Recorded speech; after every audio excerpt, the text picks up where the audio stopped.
Hello friends, আমার এই কিচেনে আপনাদের সবাইকে স্বাগত। আজকের এই রেসিপিটি তৈরি করার জন্য আমি ঝিঙের খোসা ছাড়িয়ে ভালোভাবে জলে ধুয়ে ছোট ছোট করে টুকরো করে নিয়েছি। এরপর শুকনো খোলায় বেশ খানিকটা পরিমাণ পোস্ত দিয়ে সেটাকে ভালোভাবে ভাজা করে নেব। পোস্ত ভালোভাবে ভাজা হয়ে গেলে তুলে নিয়ে তাতে বেশ খানিকটা পরিমাণ সর্ষের তেল দিয়ে টুকরো করে রাখা ঝিঙে তাতে দিয়ে দেব এবং হালকা ভেজে নেব। ঝিঙে হালকা ভেজে নিয়ে মিক্সিং জারে দিয়ে দেব।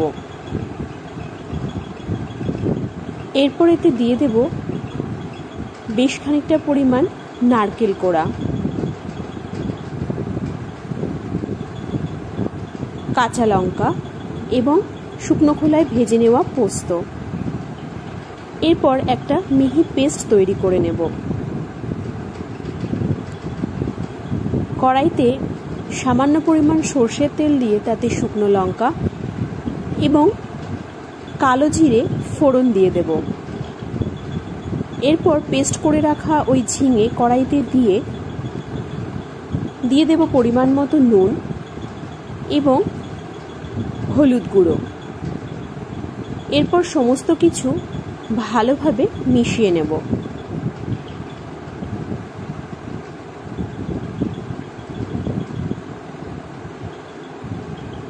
ঝিঙের পেস্ট এমনভাবে নাড়ব যাতে ঝিঙেতে কোনো রকম জল থেকে না যায়।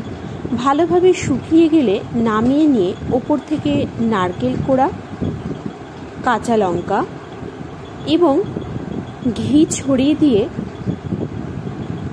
গরম ভাতের সাথে পরিবেশন করুন পোস্ত দিয়ে ঝিঙে বাটা।